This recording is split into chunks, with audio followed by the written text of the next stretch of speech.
Bom dia, gente! Tudo bem com vocês?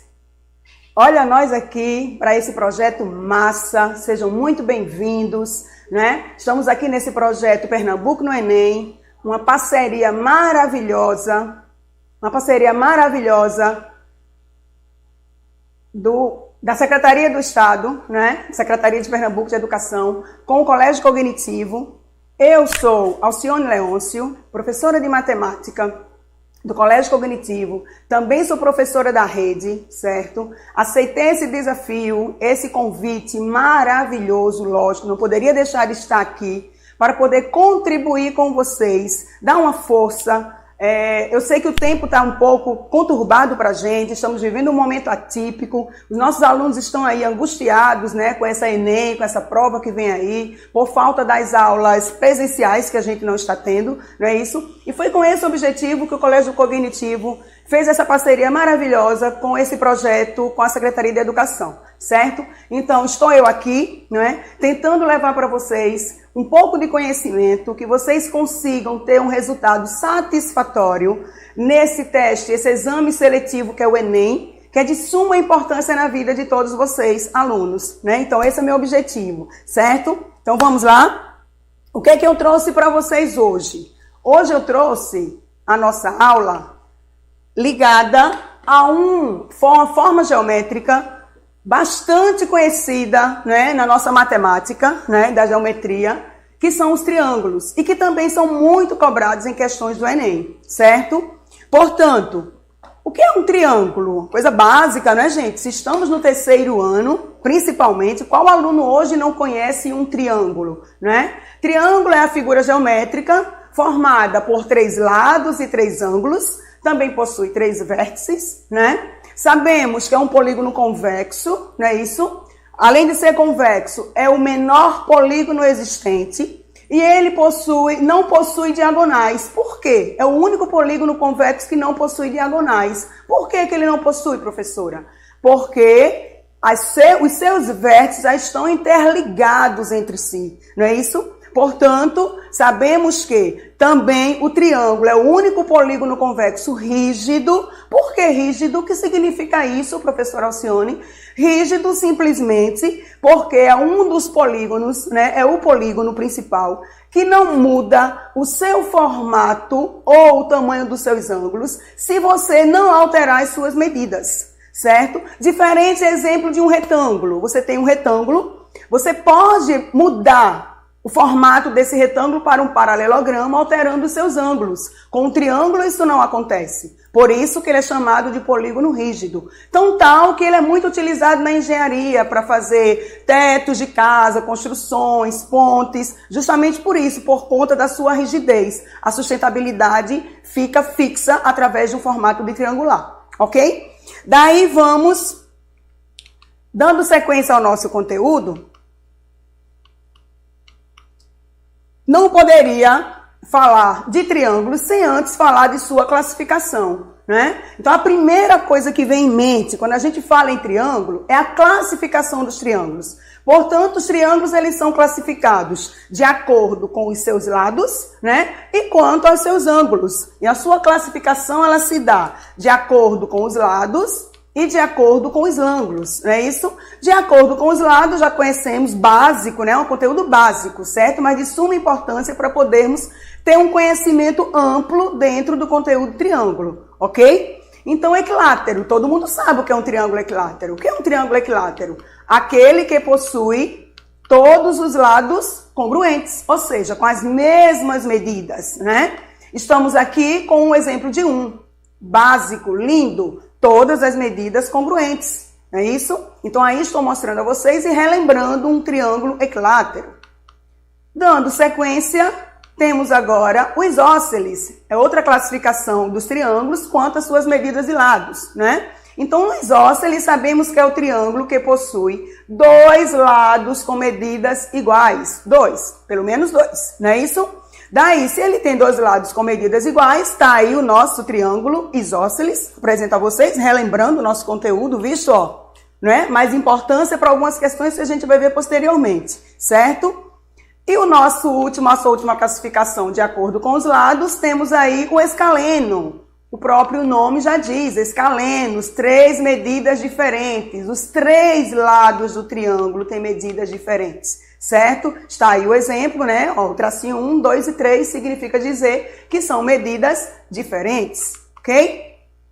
Portanto, como esse conteúdo, professora, pode vir tão simples, tão fácil, né? Ele pode vir para a gente. Ainda não mostrei para vocês a classificação quanto aos ângulos. Calma, né? Calma, muita calma nessa hora. Vamos ver também a classificação aos ângulos. Gravem os dois, né? A classificação dos lados e dos ângulos, para que a gente possa aplicar na próxima questão, ok?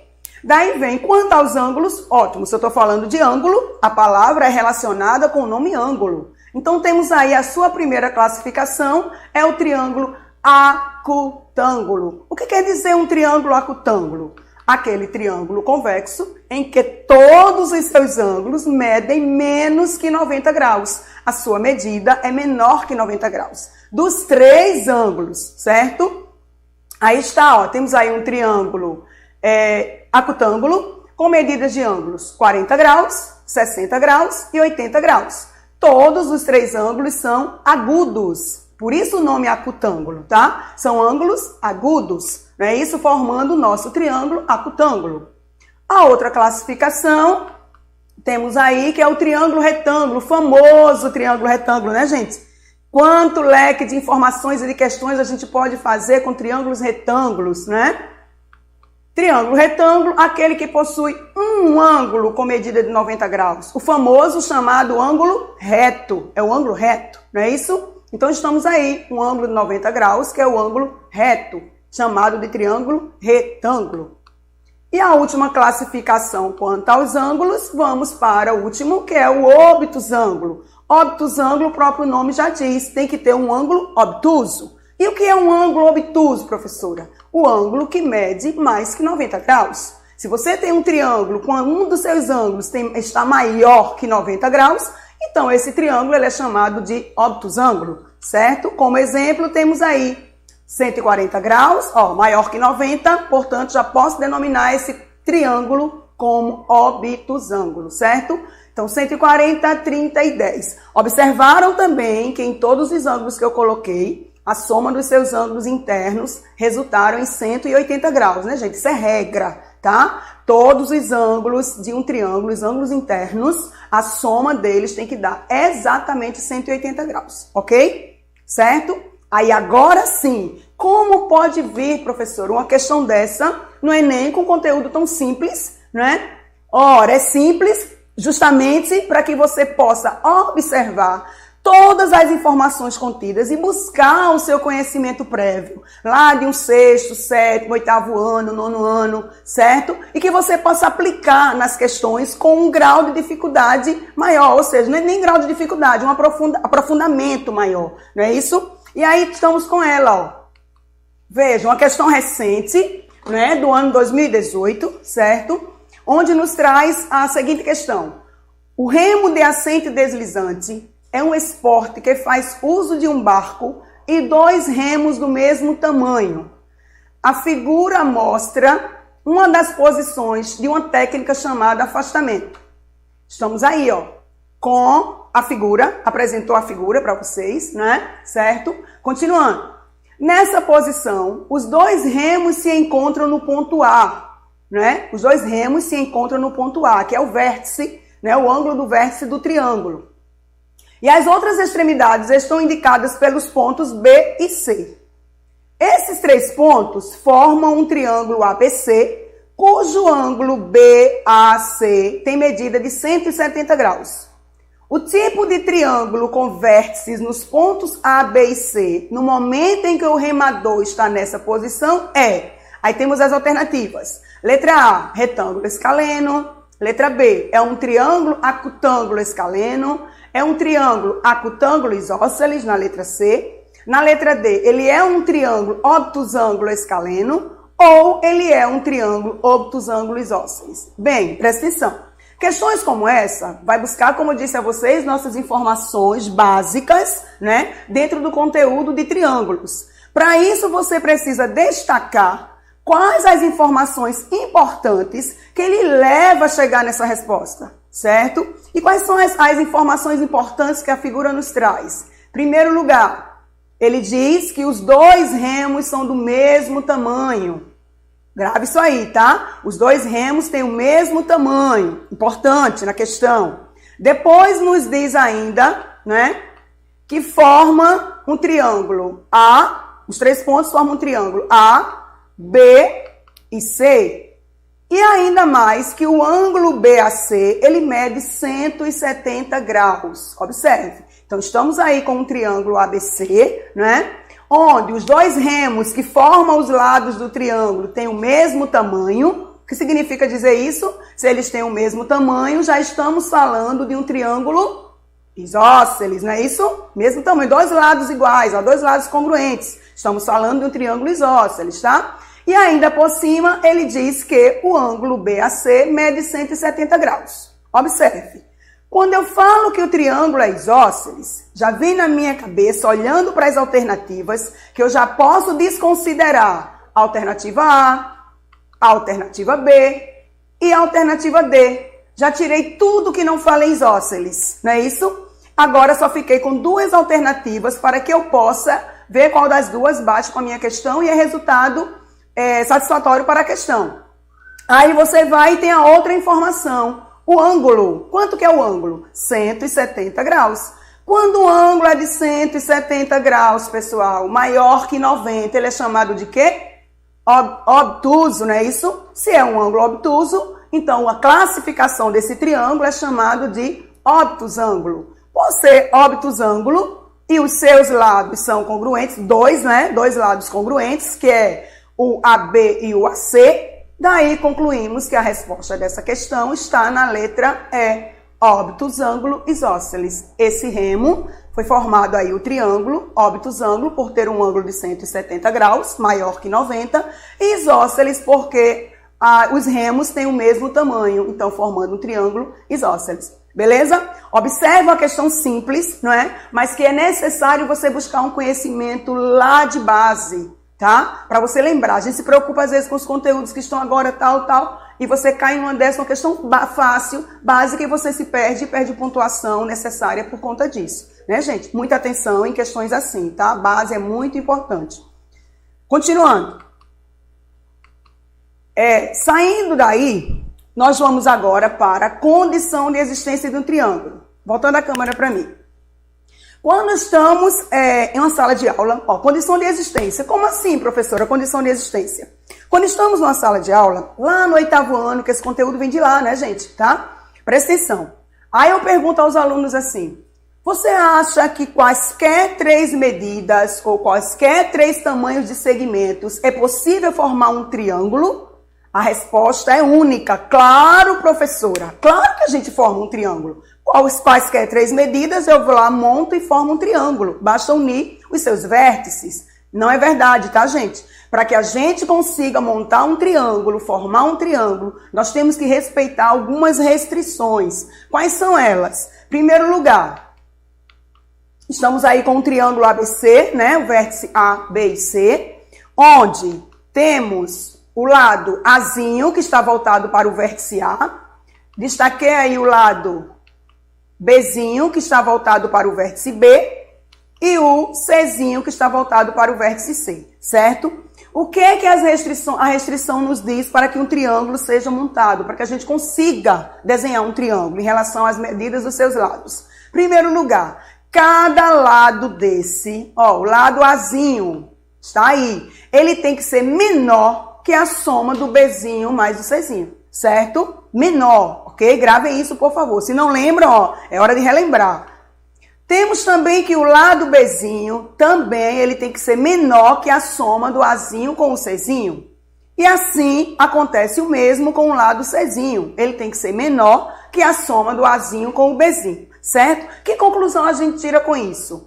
Que qualquer lado do triângulo, ele tem que ser sempre menor que a soma dos outros dois lados, certo? Qualquer lado do triângulo, ele tem que ser menor que a soma dos outros dois lados, ok? Daí a gente segue. Ah, professora, fácil, relembrei, né? Muito fácil. Agora eu já sei que qualquer medida do lado do triângulo, eu só posso fazer esse triângulo se os outros dois lados, somando, der maior que essa medida que aí está, certo? E como viria uma questão dessa, também no Enem, um conteúdo simples, de base também, mas como o Enem poderia cobrar? Trouxe para vocês também uma questão, tá? Ótima, amei essa questão, uma questão muito bem bolada, certo? Muito bem construída, argumentada inclusive, onde temos aí, uma criança deseja criar triângulos utilizando palitos de fósforo de mesmo comprimento. Cada triângulo será construído com exatamente 17 palitos e pelo menos um dos lados do triângulo deve ter o comprimento de exatamente 6 palitos. Presta atenção, tá? A figura ilustra um triângulo construído com essas características. Observe o triângulo. Eu já peguei um dos lados e já coloquei 6 palitos como pede que seja exatamente assim, né? E ele é composto por 17 palitos, né? Então, sabemos que ele já tem 17 palitos e um dos seus lados já está com 6 palitos, assim como a questão pede, correto? Continuando, temos a quantidade máxima de triângulos não congruentes, 2 a 2, que podemos ser construídos é... O que quer dizer esse não congruentes? Triângulos que têm as mesmas medidas. Se eu colocar A com 6, B com 10 C e C com 1, eu não posso depois voltar A com 1, B com 10, C com 6, certo? Que aí eu vou estar com o mesmo triângulo. Só mudei a nomenclatura do ladinho dele. Mas serão triângulos congruentes porque terão as mesmas medidas. É isso que ele quer dizer, tá? Atenção nessas informações, ok? Daí vem as alternativas. Temos 3 triângulos desse? Ou 5? Ou 6? 8? Ou 10? Essas são as alternativas que temos para saber quantos triângulos com essas características podemos ter dentro da sua condição de existência. Vimos lá, não é? Que cada lado tem que ser menor que a soma dos outros dois, ok? Portanto, vamos para as informações. Observe o que temos de importante. Em primeiro lugar, como disse a vocês, é muito importante vocês destacarem na questão as informações que vocês necessitam para formar o seu argumento e chegar à solução, tá? O seu raciocínio e chegar à solução. Daí tem que ser 17 palitos, não pode ser mais nem menos que isso, tá? E ao mesmo tempo que um dos seus lados tenha exatamente 6 palitos. Gravem isso aí, por favor. 17 palitos ao todo, desde que um de seus lados já tenha 6 palitos na sua construção, ok? E além do mais, os triângulos têm que ser não congruentes. Então, as informações necessárias, né, para essa questão estão aí, ó. 17 palitos para formar a questão. Um dos seus lados, aí fala inclusive o comprimento, né? 6 palitos. E que eles não sejam congruentes, ok? Aí temos resolução. Como disse, se são 17 palitos, já sei que o perímetro desse triângulo vai ser 17, certo? E que um dos lados vai ser sempre igual a 6. E qual a fórmula do perímetro, professora? Nem lembro mais. O que é perímetro? Perímetro é a soma dos lados de qualquer polígono, gente, né? Relembrando aí a soma dos lados de qualquer polígono. E 2P significa perímetro, tá? Já que Pzinho a gente sabe que é semiperímetro, ou seja, a metade do perímetro. Se Pzinho é a metade do perímetro, metade com metade forma o perímetro. Então, temos aí 2P igual a A mais B mais C, certo? Ao mesmo tempo, trouxe o triângulo para cá, para a gente não ficar voltando a página, tá? Onde temos aí já o triângulo com a base 6 triângulos, né? 6 palitos, que é o Azinho. Aí vamos descobrir agora quais as combinações que podemos fazer com o Bzinho e o Czinho. Como fica a nossa fórmula do perímetro? 17 eu já tenho, né? Que é o perímetro. Um dos lados, já coloquei aqui, destaquei como A, que é a base do triângulo, ó, coloquei 6, que ali vai ser fixo, que a questão pediu para que um dos lados seja 6, então eu determinei a base com 6. E agora vamos fazer essa combinação com o resultado, com a quantidade de palitos restantes, entre o B e o C. Qual a quantidade de palitos restantes? Se temos 17 e eu vou tirar 6, que 6 já é fixo, restam 11 para fazermos essa combinação entre Bzinho e Czinho. Quais são as possibilidades que temos de combinações? Vamos lá? Primeira, se restam 11 palitos, B pode ser 1 e C pode ser 10. São todas as possibilidades que a gente vai ver, tá, gente? Primeiras possibilidades. Então, se restam 11, eu posso colocar 1 no B e 10 no C. Se restam 11, posso colocar 2 palitos para o lado B e 9 palitos para o lado C, né? Somando com 6 vai dar 17, tá? Posso também colocar 3 palitos no lado B e 8 palitos no lado C, que aí somam 11, porque 6 já estão no seu lugar correto, fixo. Posso ainda colocar 4 palitos no B e colocar 7 para o C, uma outra combinação para formar 11. E tenho ainda também outra combinação, se eu posso colocar 5 no Bzinho e 6 no Czinho. A partir daí, vocês observam que se formos continuar, iremos voltar a tudo que já tem, não é? Vai voltar a ser B10 e C1, ou seja, não é interessante porque a questão nos pede lá que os triângulos não sejam congruentes, e vai ser só repetido. Então, as combinações que temos possíveis são essas daí. Agora, já estou com o resultado, professora? Não. Nos resta analisar quais dessas combinações estão lá dentro da condição de existência. Né? Quais delas satisfazem a minha condição de existência? Qual é a condição de existência, gente? Que para um triângulo ser formado, um seu lado tem que ser menor que a soma dos outros dois. Vamos para a primeira combinação. Eu peguei o 10, que é o maior valor, não é? Porque se eu conseguir montar o 10 e responder que esse 10 ele está dentro da satisfação, então os demais vão estar, já que são menores que ele, né? Então eu peguei o 10, coloquei, se o lado for 10, isso vai ser menor que os outros dois, 1 mais 6? Falso, não é, 10 dá maior. Então essa combinação primeira para mim está descartada, né? Porque o lado que medir 10, ele vai ser maior que a soma dos outros dois. Foge do conceito de formação de triângulo, certo? A outra combinação, se eu pegar o 9 e disser que é menos que a soma dos outros dois, que é 2 e 6, né? Que é da segunda combinação que fizemos aí, 2, 6 e 9. Então, o 9 não vai ser menor que a soma de 2 mais 6. Também, para mim, essa combinação é falsa, não serve, tá? Vamos para a próxima. O 8, agora, professora, chegou, ó. O 8, ele é menor, sim, que a soma de 3 mais 6. Já que 3 mais 6 dá 9, 8 é menor. Achei uma combinação perfeita, está dentro da nossa condição de existência, né? A próxima diz que 7 é menor que 4 mais 6. Também se verifica. 7 realmente é menor que 4 mais 6. Perfeito. Por fim, temos também que 6 é menor que 5 mais 6. Então, fizemos todas as combinações, analisamos uma a uma e verificamos que só existem com essas características apenas 3 triângulos que podemos formar com essas medidas. Daí, a nossa solução, letra A, 3 triângulos. Ok, gente? Observe que questão bem bolada, com conteúdo simples, mas que leva você a resgatar conteúdos pré-requisitos dentro da matemática e da geometria. Não é isso? Tá? Dando continuidade, vamos agora para semelhança de triângulos, né? Então, falando em triângulos... Volta para a minha câmera, por favor. Falando em triângulos semelhantes, quando falamos em figuras semelhantes, né?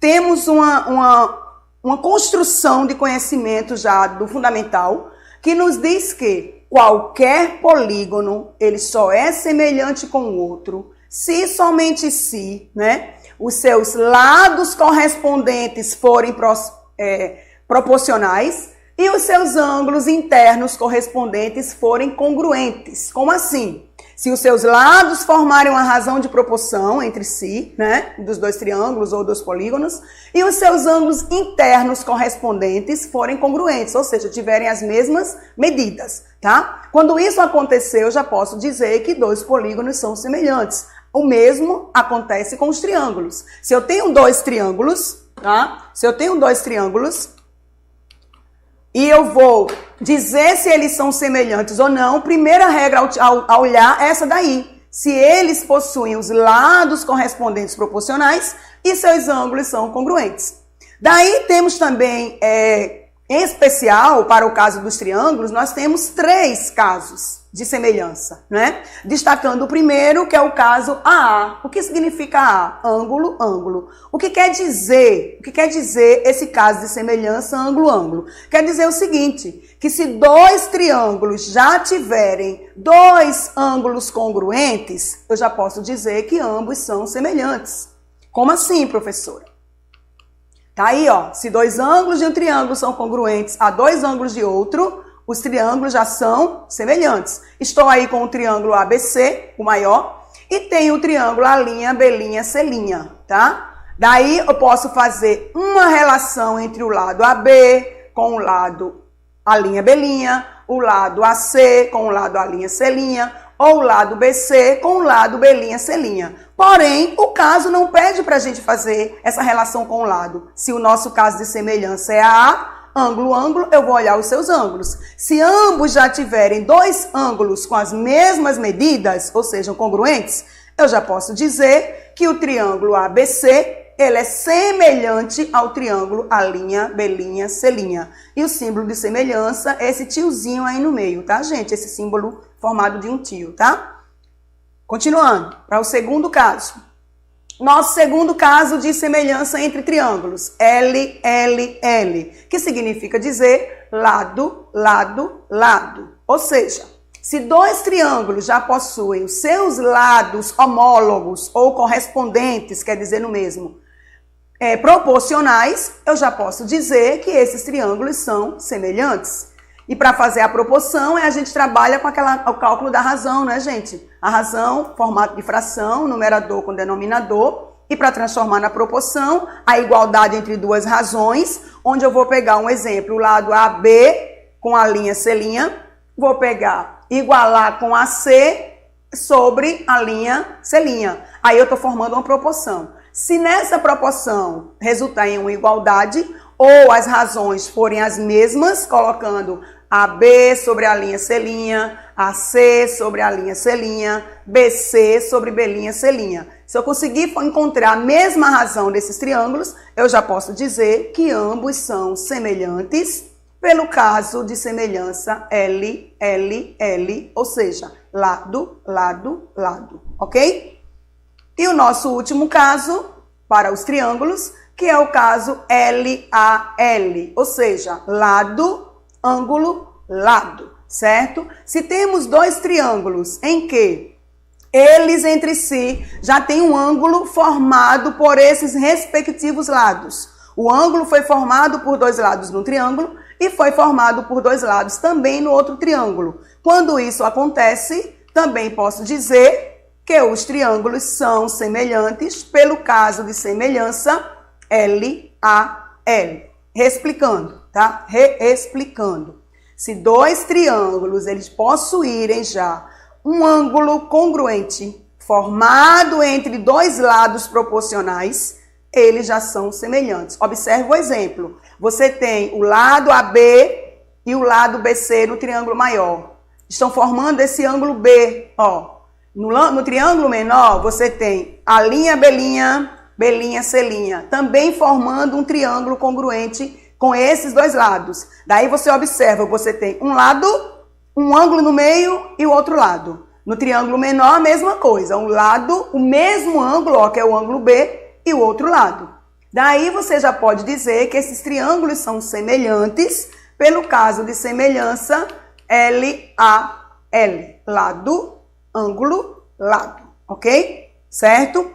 E como também poderia vir uma questão com esse conteúdo sendo cobrada no Enem? Gente, esse conteúdo é tão vasto, tem uma imensidão de questões, certo? Que podem ser criadas com ele, questões maravilhosas para fazer, só requer uma atenção maior e um conhecimento prévio, obviamente, nesse conteúdo, né? Em caso de semelhança, certo? Trabalhando com triângulo. E daí eu trouxe a seguinte questão para vocês. Observe. Essa questão também caiu no Enem, certo? Onde diz: a rampa de um hospital tem na sua parte mais elevada uma altura de 2,2 metros. Um paciente, ao caminhar sobre a rampa, percebe que se deslocou 3,2 metros e alcançou uma altura de 0,8 metro. A distância em metros que o paciente ainda deve caminhar para atingir o ponto mais alto da rampa é, presta atenção. Então, o que é que eu fiz? Primeiro eu coloquei a figura, né? Essa figura não vem, tá, gente? Você vai interpretar a questão e você vê que as medidas, ela fala exatamente, né? Quando fala em rampa, em altura e tal, está falando exatamente no formato triangular. Então eu desenhei a figura, onde temos aí o nosso triângulo, ó, né? A rampa é essa parte vermelha, o paciente já se deslocou do solo, né? Subindo a rampa, uma metragem de 3,2 metros. E ele observou que nessa metragem aí, ele já está a uma altura de 0,8 metro, certo? Quanto falta para que esse paciente chegue na parte mais elevada dessa rampa, ou seja, alcance esses 2,2 metros? É assim que deve ser feita a questão, tá? Observa os dados da questão, monta a figura, e daí você vai observar uma questão de semelhança de triângulos nessa figura. Como assim, professora? Primeiro lugar, observe. Né?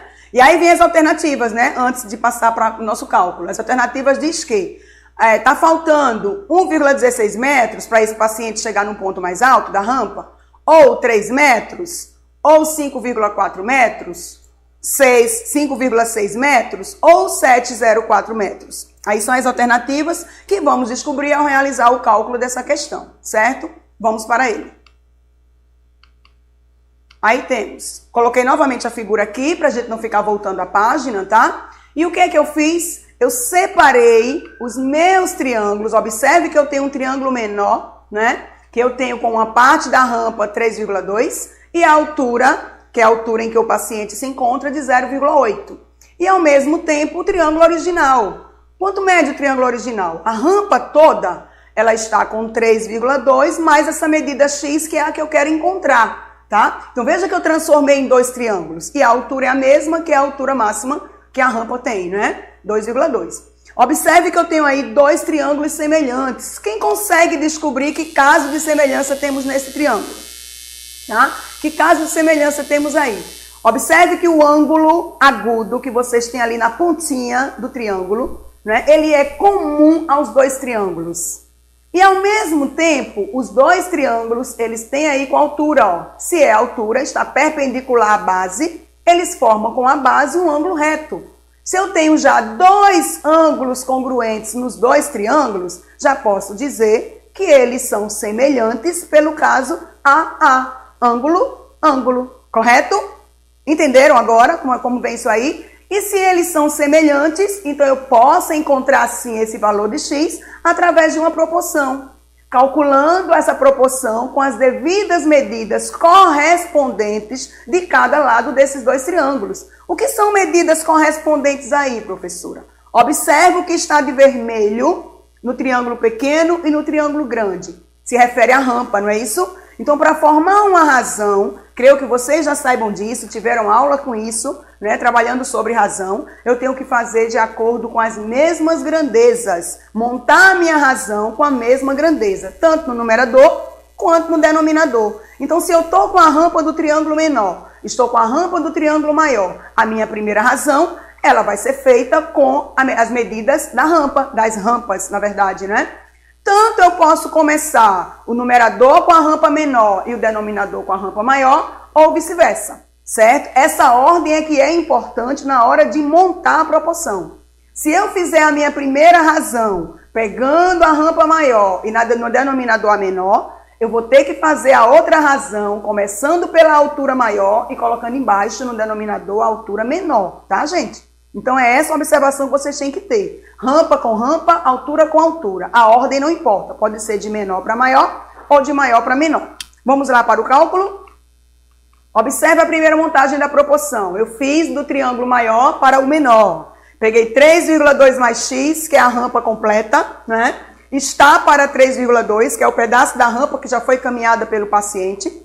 E igualei a razão das alturas. Se eu comecei com a rampa maior, a parte de cima na primeira razão, também vou começar com a rampa ou a altura maior na outra razão. Por isso que eu coloquei 2,2 em cima, certo? Para que elas sejam proporcionais, ok? Então, 2,2 é a altura do maior e 0,8 é a altura do menor.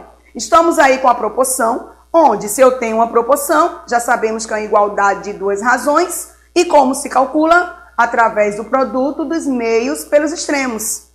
Daí eu tenho, ó, vou fazer cruzado, não é isso, gente? 3,2 mais x que multiplica 0,8. E para que esse parêntese, professor? É isso que eu escuto sempre. O parêntese porque esse termo do numerador da primeira razão, ele está composto por um binômio, dois termos. E se eu vou multiplicar com 0,8, esse 0,8 ele faz uma propriedade distributiva, né, da multiplicação em relação à adição, com esses dois termos que mantém aí, no que formam o numerador da primeira razão, certo? Ao mesmo tempo, isso vai ser igual a 2,2 vezes 3,2. Efetuando esse produto, a distributiva aí, nós temos 3,2 vezes 0,8, 2,56, mais 0,8 vezes x, 0,8x, que é igual a 3,2 vezes 2,2, que dá 7,04, tá? Continuando, sabemos que estamos com uma equação simples, né, do primeiro grau, onde todos os termos que contêm o x, ele vai ficar no primeiro membro, é salutar a gente deixar assim, né, de praxe, a gente deixar ele sempre em evidência, e colocar tudo que não tem x para o segundo membro. Obviamente, quem pular a igualdade, quem passar de membro, ele vai alterar o seu sinal. Por isso que o 2,56 foi negativo, que ele saiu do primeiro membro para o segundo, correto? Efetuando essa subtração, nós temos 0,8x, que é igual a 4,48. Assim, agora para encontrar a medida x, eu vou ter que dividir o 4,48 por 0,8, resultando aí 5,6 como a medida que falta, o percurso que esse paciente tem que fazer até chegar à parte mais elevada da rampa, certo? Que nos remete à alternativa de 5,6 metros. É o que falta para esse paciente alcançar a parte mais elevada da rampa. Perfeito? Ok, gente? Então, já vimos classificação, né, dos triângulos quanto aos lados, quanto aos ângulos. Vimos a sua condição de existência. Vimos semelhança entre triângulos, né? Estamos aí com uma questão maravilhosa também, bem bolada, onde você vai relembrar e fazer usar a semelhança nos triângulos. E agora, não podia ser diferente, né, de trazer para vocês, põe a câmera para mim, por favor, de trazer para vocês o nosso conteúdo-chave, né, que é o Teorema de Pitágoras. Não tem como a gente falar em triângulos e não lembrar do Teorema de Pitágoras. E o que é que o Teorema de Pitágoras nos diz? Em primeiro lugar, Pitágoras ele é utilizado para você usar ou calcular através de comprimentos de lados de triângulo retângulo. Tá? Então, se você só usa o Pitágoras para resolver questões referentes, em primeiro lugar, a triângulo retângulo, né? E quando se refere a medidas dos lados desse triângulo, tá? Falou em medidas, o triângulo é retângulo, eu já vou pensar em Teorema de Pitágoras, ok? Tá? E o que é que o enunciado de Pitágoras nos diz? A soma dos quadrados dos seus catetos corresponde ao quadrado de sua hipotenusa. Ou, o que a gente diz sempre é como? O quadrado da hipotenusa é igual à soma dos quadrados dos catetos. Aqui estamos, né, com um triângulo retângulo, mostrando para vocês, retângulo, porque ele tem um ângulo reto, né, gente, de exatamente 90 graus, tá? Observe que os outros seus dois ângulos são agudos, não é isso? Menores que 90, obviamente, senão o somatório não dá 180 graus, que é a soma dos ângulos internos de um triângulo, de qualquer triângulo. E aí nós podemos destacar que temos a hipotenusa, né, que é o maior lado do triângulo, e os dois catetos. E aí, para vocês memorizarem essa fórmula, eu trouxe para vocês uma musiquinha onde vocês vão conseguir memorizar e não esquecer e não misturar esse teorema com qualquer um outro, certo? Bora lá? O quadrado da hipotenusa é igual à soma dos quadrados dos catetos. O quadrado da hipotenusa é igual à soma dos quadrados dos catetos. O triângulo retângulo, que também é escaleno, tem três lados diferentes, um grande, um médio e um pequeno. O triângulo retângulo, que para mim é tão normal, tem dois ângulos agudos e um de 90 graus. O quadrado da hipotenusa é é igual à soma dos quadrados dos catetos. O quadrado da hipotenusa é igual à soma dos quadrados dos catetos. Aí vamos, sim, uma questão que pode trazer pra gente com Teorema de Pitágoras, certo? Tem muitas, viu, gente? Tem uma demanda incrível de questões com Teorema de Pitágoras, tá? E observe que eu trouxe uma questão bem recente, né, do último Enem, de 2019, onde nos traz a seguinte questão. Construir figuras de diversos tipos, apenas dobrando e cortando papel, sem cola e sem tesoura, é a arte do origami, tá? Que tem um significado altamente simbólico no Japão. A base do origami é o conhecimento do mundo por base do tato. Uma jovem resolveu construir um cisne usando a técnica do origami, utilizando uma folha de papel de 18 centímetros por 12 centímetros.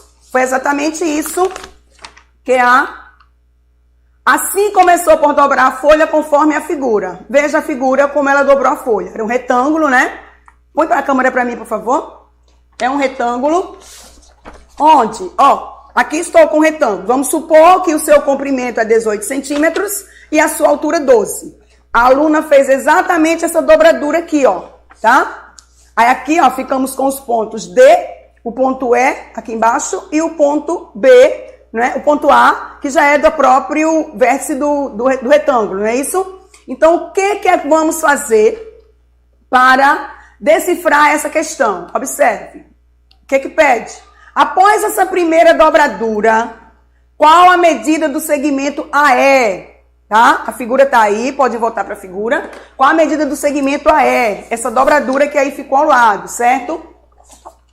Daí, observe. Se estava dobrado, né? Estava dobrado. E agora? Quando você desdobra isso aqui, o que a gente observa? Estamos aqui, exatamente com um triângulo retângulo, com os lados A, D e E. Olha o ângulo reto aqui, do 90 graus, certo? Daí, podemos resolver essa questão da seguinte forma. As alternativas estão aí, né? E vamos resolvendo. Aqui está a figura aberta, como eu mostrei para vocês, certo? O triângulo retângulo bem ao lado, onde podemos entender que a D mede 12 centímetros, porque é a mesma medida da altura de BC, e a medida DE você encontra aí com 6 centímetros, que é exatamente o que falta para 18. Já tenho 12, e estamos aí com 6, né? Dá 6. E o que ele pede para descobrir? A medida é exatamente x. O que é que temos? A nossa hipotenusa mede x e os nossos catetos 12 e 6, certo? Um triângulo retângulo. O que é que vamos utilizar aí? O quadrado da hipotenusa é igual à soma dos quadrados dos catetos, não é isso? Então, vamos para ele. Quadrado da hipotenusa é igual à soma dos quadrados dos catetos. E vamos para a resolução. Coloquei a fórmula, onde a hipotenusa, eu disse a vocês que é sempre o maior lado do triângulo, não é isso? Está sempre voltado para o ângulo reto, tá? Quem está voltado para o ângulo reto, que é oposto ao ângulo reto, é o x. Então, o azinho, que é a hipotenusa, está aí, x ao quadrado. Os demais, que são 12 e 6, também estão ao quadrado, que são os catetos, é isso? Basta você substituir as letrinhas por seus respectivos valores, certo? Agora vamos resolver. X ao quadrado vai ser igual 12 ao quadrado, que é 144, e 6 ao quadrado, que é 36. Portanto, 144 com 36, 180, ok? Concluindo a resolução, aí você tem aí, se eu estou com o quadrado de um lado, eu só posso resolver colocando raiz para o outro membro, que é o oposto da operação potenciação, é radiciação, né, gente? Então, aí, tirando a raiz de 180, você vai para uma decomposição de fatores primos. Fiz aí para vocês a decomposição. 180 por 2,90, por 2,45, por 3,15, por 3,5 e por 5,1, não é? Colocando isso aí na raiz, nós temos 4, que é o 2 vezes 2, 9, que é o 3 vezes 3, vezes 5. O 4 sai da raiz com 2, o 9 sai da raiz com 3, multiplicando dá 6. E aí nós temos 6 raiz de 5 como resposta dessa medida AE. Fácil, básico, basta você interpretar a questão e levar que conteúdo, relacionar que conteúdo ela está se referindo, tá? E aí foi o Teorema de Pitágoras, triângulo retângulo, ok, gente? Então, essa foi a nossa aula de hoje, tá? Espero que vocês tenham gostado. Foi um prazer imenso passar esse conhecimento para vocês, estar com vocês aqui nesse momento. Quero agradecer ao Colégio Cognitivo pela oportunidade, agradecer à Secretaria de Educação, a todos que estão envolvidos nesse projeto maravilhoso, Pernambuco no Enem, tá? O meu parabéns a todos. Muito obrigada, tá? E eu quero que vocês se cuidem, que vocês fiquem bem, que vocês tenham bastante sucesso, gente, nessa prova aí tão importante na vida de vocês. Estou aqui na torcida, tá? Dependendo de qualquer coisa, eu estou aqui. Meu Instagram está lá logo no início. Podem entrar comigo direto no direct. Tem o meu e-mail também. Podem enviar para mim perguntas, qualquer coisa que vocês quiserem. Estou à disposição sempre. Foi um prazer estar aqui com vocês. E estou torcendo para esse sucesso satisfatório, para que vocês consigam ter um resultado maravilhoso, né? E vá adiante. Que o futuro de vocês seja promissor. Por quê? Porque o sucesso do aluno é o que faz o sucesso do professor, é o que faz o sucesso da escola, né? Então a gente depende desse sucesso. Eu abraço meus alunos sempre dessa forma, com muita paciência, com muito carinho. Sabemos a dificuldade que estamos enfrentando, né? Mas vocês tenham paciência, agarrem-se aos livros, agarrem-se com Deus, que tudo vai dar certo na vida de vocês, certo? Então muito sucesso, muita paz, curtam a família, se cuidem, por favor, mas não esqueçam de estudar. Tá? Não esqueçam de estudar, porque é estudando que vocês irão alcançar o objetivo na vida de vocês. É estudando que vocês vão chegar no sucesso que vocês tanto almejam, tá? Oportunidades tem aí, basta você buscar, basta você querer, tá, gente? Então é com muito carinho, com muita satisfação que eu me despeço de vocês e fiquem com Deus e até a próxima. Um beijo grande, bom final de semana. Tchau!